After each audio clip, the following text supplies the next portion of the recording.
Welcome, everyone, to the People's Perspective. My name is Jabril Suleiman. I am the founder of the People's Perspective, and I keep wanting to say the Pensacola Perspective. I'm going to get it right one day.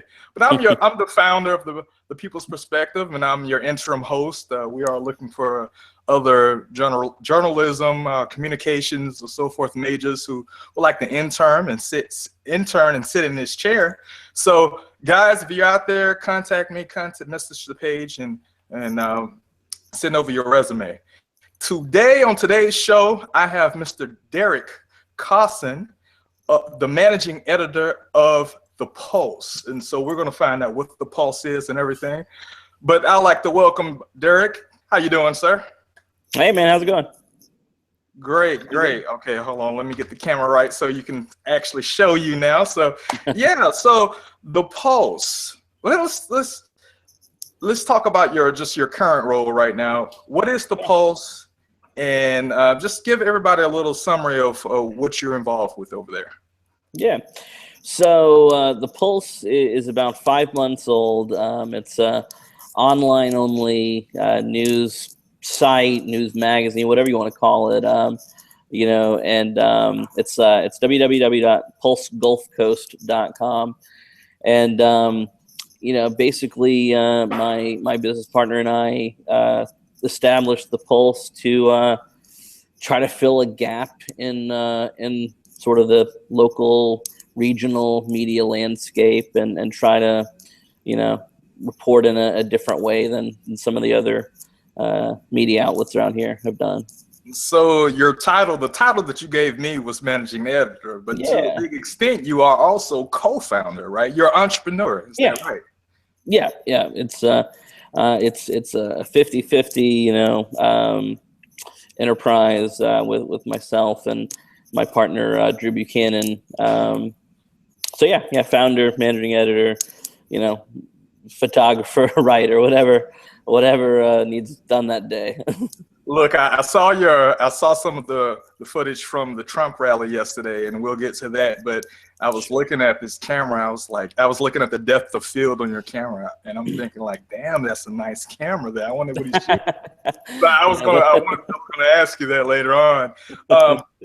So you're an entrepreneur and you're managing editor. So I would assume that you're gonna have be equipped with a very, very good writing style, writing ability, to understand how words should be arranged on paper to tell a story, right? Or to relay the facts.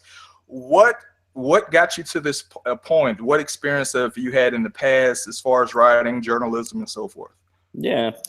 So, way back, if you throw it way back in my life, at least, back to about 2008 or so, I started to get very involved in Pensacola politics, government, that kind of stuff, and I established a site around that time called Progressive Pensacola, and it was really sort of hyper local. I mean, really just city of Pensacola politics and goings on, and that went on for a couple of years, and I was getting more and more involved in local government, city council races, the city's charter referendum, some other things. So that was sort of my first foray into publishing or writing, but the last 4 years or so, I served as the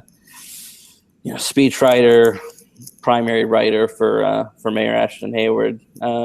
That was what I've been doing with my time and honing my skills for the last few years.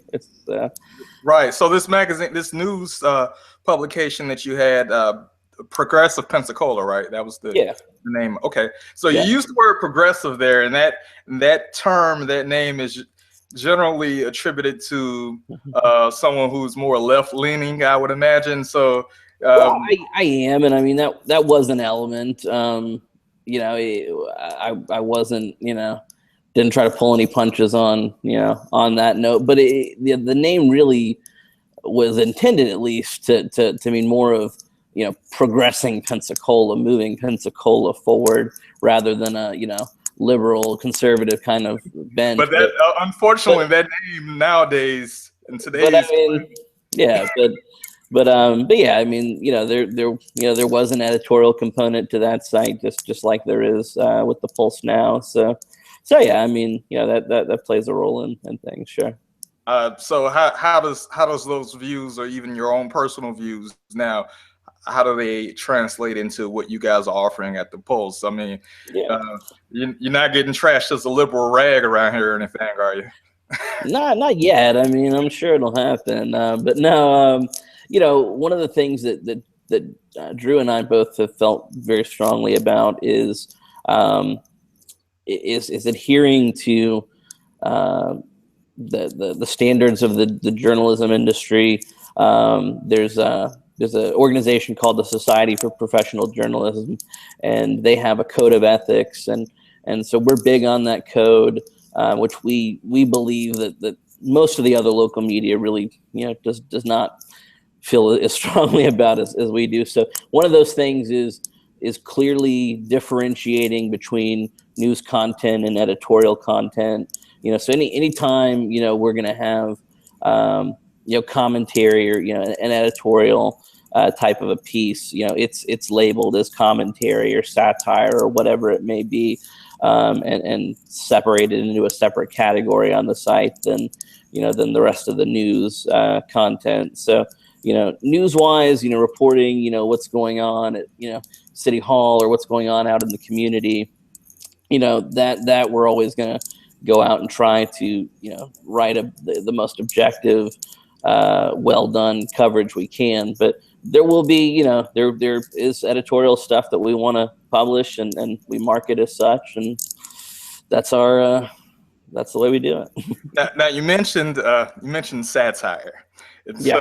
so in satirical writing and all, sometimes there are certain sites, articles, things that pop up that make fun of or provide a comical view of maybe situations or other people's writings and so forth. So there was this site called Dick's Block that popped up.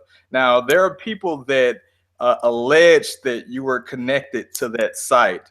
How would you respond to those individuals? Well, I mean, yeah, I mean, it wasn't long after that site popped up that I started, getting, messages from people, or people would stop me on the street and say, hey, it's good work or whatever. And I'm like, but, I have not acknowledged any involvement in that particular site. I don't intend to acknowledge any involvement in that site. It's been reported that I was involved, and I'll let people draw their own conclusions from it. But as far as my comments on it, I mean, I thought it was entertaining. And personally, I read a few once it was taken. This was after the fact that it was taken down, but it was very, very entertaining. I understand that it made a few people upset about it and everything. So I will leave it at that on that. No comment, and I understand it. So let's bring things back to the Pulse. So yeah.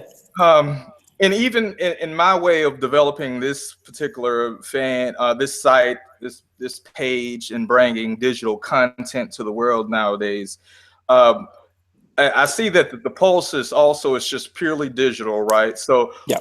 How do you feel as far as what advantages do you think that you have versus paper publications like the Independent News, the Pensacola News Journal, and so forth? What are the things that you think that you can do right that these more seasoned publications wouldn't be able to do? Yeah, well, I mean, it's a couple of things. I mean, from a content perspective, we're digitally native. I mean, so things like video, which is kind of if you pay attention to things like social media and stuff like that, Facebook now prioritizes video content. So it's going to be serving, if you've got a video, in your post, it's going to be serving that to more people than, say a link to a story, might. So, I mean, so video is a big part of what we do. You talked about, the quality of the video we've been doing. I mean, that's something that we feel strongly about, producing video content that's, different and interesting and well done. And so that's been a primary focus of ours from the beginning, not something, where, we've evolved and we're trying to add it in now, like maybe the News Journal or some other organizations. And then from a business perspective, I mean, it's, obviously, not having to worry about, printing costs and things like that, is obviously going to reduce your overhead, but also just reducing your overhead as far as, the amount of time you might spend planning or laying out a paper publication. So yeah, I mean, there's a lot of benefits. It's more cost effective. It kind of, it makes digital our only focus rather than just a part of what we're doing. Is digital a viable business model to you? Just digital itself? I guess we'll find out, man. I mean, we're throwing our all into it, and right now it's the site is paying for itself, and it's turning a profit. Whether or not it's everything that we want it to be. I mean, like I said, we've only been up for 5 months. We're growing and bringing on advertisers, week by week. So we'll, ask me 6 months from now whether it's a viable business model. That was sort of a loaded question, just because of the simple fact that we have had, it was the emergence of even Pensacola today. They launched and then they emerged out of another outlet, associated outlet, and but unfortunately, they're not around anymore, right? Yeah, and that was one of the gaps, like I said, that we thought there was space to fill. So I mean, I'll tell you this. I mean, Drew and I both think it's a viable business model. We think that there's a demand for the kind of content that we're producing, and that the numbers that we're drawing and that we have been drawing the last 5 months, are is an audience that advertisers will want to reach.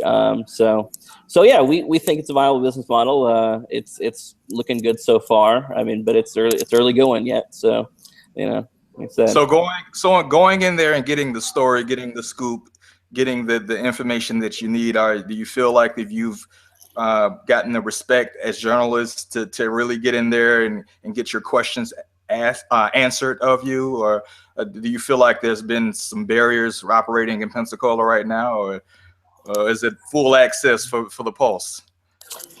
I mean, to be honest, we've really had a great time with most folks. There's a few standouts here and there, where people may not have heard of us yet or whatever else. But for the most part, we've had a good response, not just from readers, but from newsmakers, elected officials or whatever. And so yeah, I mean, for the most part, we're able to get the same kind of access I would imagine anybody else is. So your position with the Pulse, being that you guys have a media outlet and all that should have afforded you priority access to the Donald Trump campaign yesterday. yeah, we were there in force with our Donald Trump media package. So how was it? What was the atmosphere like? We're in Pensacola, and a lot of people came from other areas, as far as from what I heard, from Mississippi, if not farther than that, to see the Trump in action, to see the top GOP candidate right now for the presidency in action. Was it the way it's been on TV? Was there protesters getting kicked out left and right? Just give me a little insight of what happened. Yeah, I mean, it was a very and I don't mean this in a derogatory way, but I mean almost carnival-like sort of atmosphere. I mean, you had vendors, hawking their wares. You had food, popcorn, drinks. I mean, you had singing and dancing before the main event. I mean, so it was a very animated sort of spectacle. But yeah, and there were a lot of moments that were just like you've seen at other rallies that you might have seen on CNN or something. I mean, obviously Mr. Trump used a lot of the same language and talking points. There were, at least that I saw, a group of protesters that got escorted out. Not as disruptive as some of the other events that you may have seen, but yeah, I mean, yeah. I heard that the audience wasn't as maybe hostile as they usually are because there was no alcohol served at the event. Is that true? What do you think about that? Yeah, I mean, I didn't think about it yesterday, but I mean, now that you say, I don't remember seeing anybody with beer or anything like that. So I mean, not having alcohol around might have reduced people's I don't know, inhibitions or something. But yeah, I mean, there was, I would say by and large, it was an affable crowd. It wasn't a hostile crowd. I mean, there were moments. I mean, one of Mr. Trump's favorite subjects that if you followed his campaign, you've seen him talk about at other rallies is the media and how unfair or dishonest he thinks the media is. So I mean, so he went on a little monologue like he did at another recent event, sort of pointing out the media pit. I mean, they've got the media all segregated in kind of one pen, and talking about they're not turning around the camera and turn around the camera, show the crowd, and so there were the crowd got involved at that point and started kind of jeering or booing or whatever. But I mean, by and large, I mean it was a friendly crowd, or I mean mostly clapping and cheering. There were boos and jeers here and there, but no big shouting matches or anything like that. So did seeing him in person alter your thoughts? I mean, did it change anything for you at all?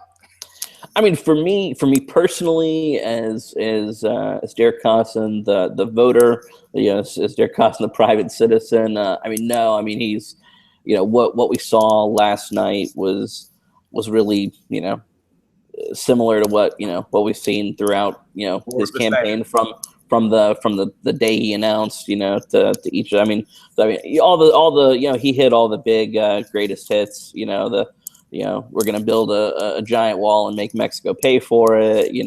We're gonna make the economy great again, and healthcare great again, and the military great again. And I mean, so yeah, I mean, it wasn't anything. It wasn't a big departure from what we've seen at other Trump events. Like I said, if you're someone that's followed his campaign, I mean, I've got a reputation, I guess, as a bit of a political junkie.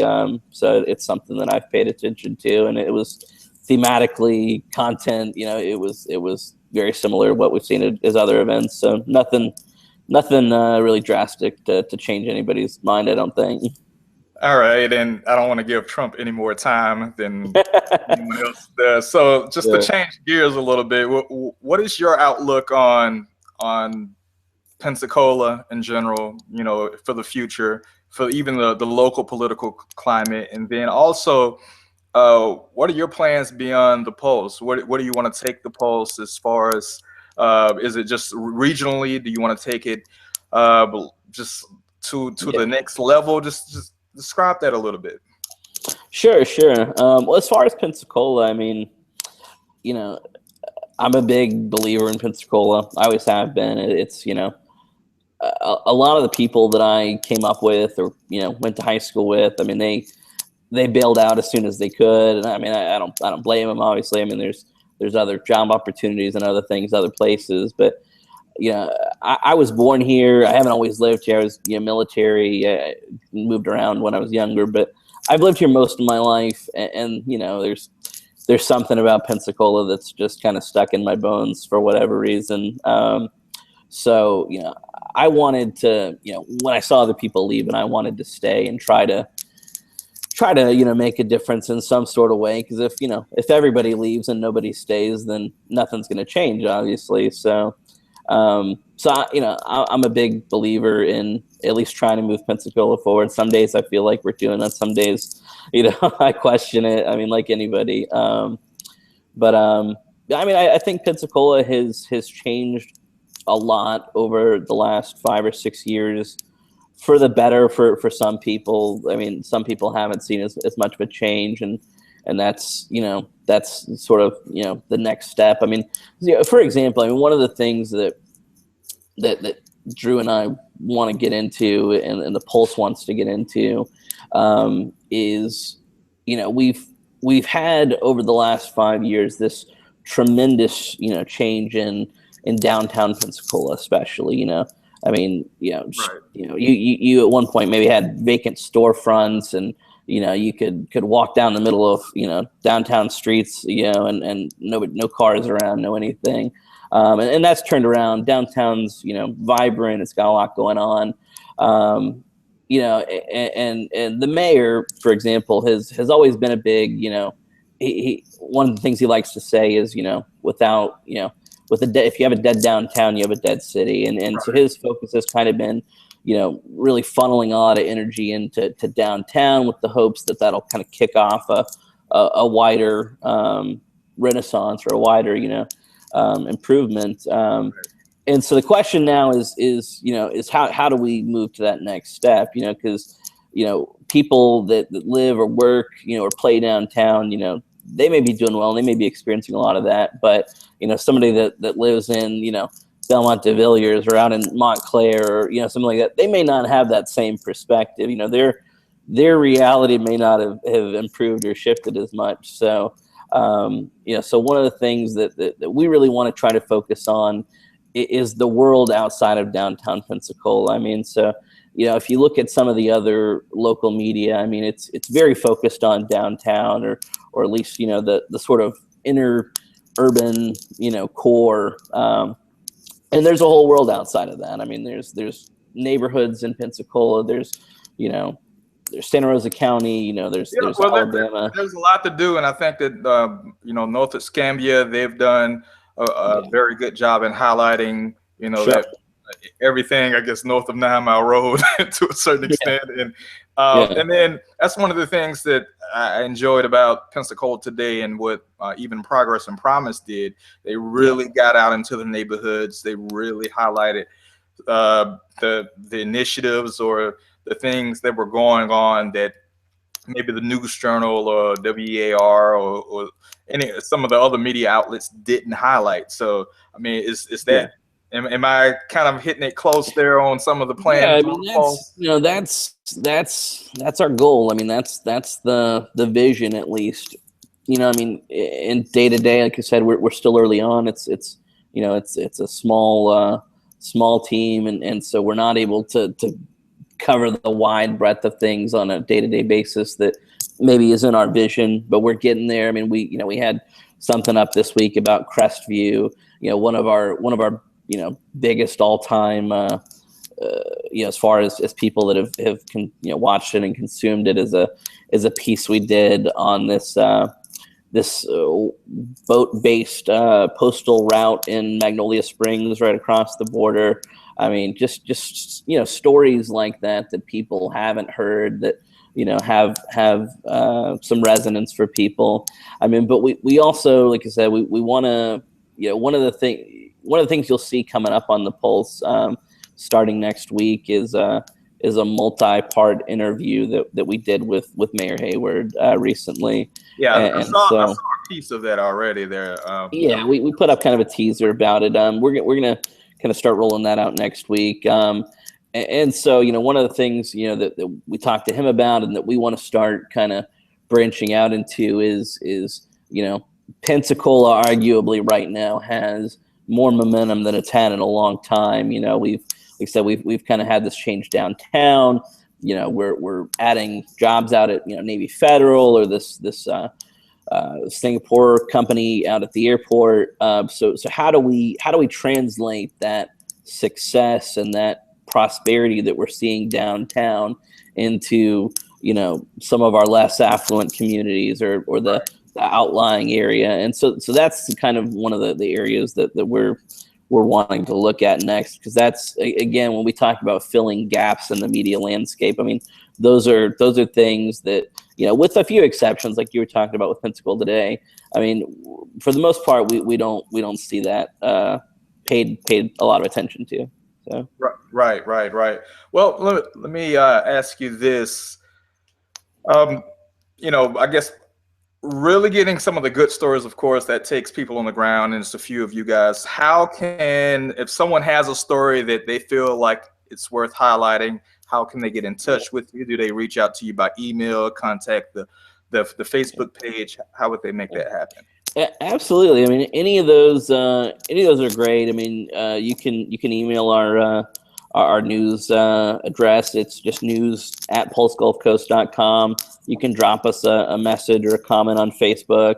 If you go to the website at pulsegulfcoast.com, there's a link up at the top that says, submit your news tips. I mean, so, and that's definitely something that we want. And some of the things that we've done have come from tips like that. I mean, one of the other real important things to us is we want to cover, we want to sort of shine a light on things that maybe have been ignored, or maybe that, Right. haven't gotten their due attention. So, I mean, at the end of the day, I mean, Drew or I or anybody else here, at Pulse headquarters, we're not going to be plugged into every neighborhood and, every part of town. We're going to hunt, the leads that we get and the stuff that we hear about. But, if anybody, has an issue or there is something that they feel, deserves some attention, we'd love to hear about it. Good deal.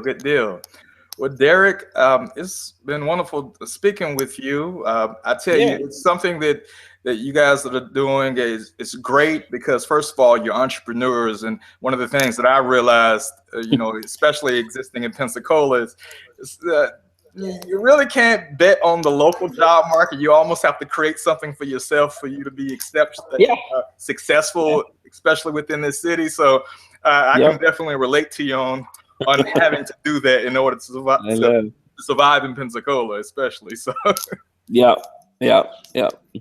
Well, Derek, once again, it's Derek Cosson with the Pulse Gulf Coast. You guys can reach out to the website, the Facebook page. Do you guys have a Twitter? Yep, at Pulse Gulf Coast. At Pulse Gulf Coast also. Look them up, like I said, on Facebook, or send them an email at news@pulsegulfcoast. Is that right? .com? You got it. Good deal. Well, everybody, that is the end of this particular interview. Look out for more interviews soon coming up. I'm getting back to work. I've been motivated to do so by several people. So look out for more interviews. Also, definitely, if you're interested in doing some type of interning as well, then contact the page, and any journalism or communication majors who would like to intern also, definitely contact us. Derek, are you guys looking for free work? Well, so like I said, I mean, we're still getting up and going. We're not quite at the point where we're looking to hire staff yet. But we definitely, like, one of the other, I keep talking about things that are important to us, but we want to have a diversity of perspective. In our sort of ideal world, we may have two viewpoints, completely on different sides of an issue, as well as center news coverage. So if anybody wants to get their perspective out there, they want to sit down and write a viewpoint or write a piece of commentary, we'd be happy to take a look at it. Hey, controversy is the best entertainment, as we know from yesterday's guest. Yesterday's visitor. So, all right, guys. Well, definitely check us out on the next interview. And Derek, once again, it was a blast having you on, and hopefully I can have you on again to talk more politics and news. Sure, my pleasure. Guys, thanks for tuning in. We will definitely see you next time.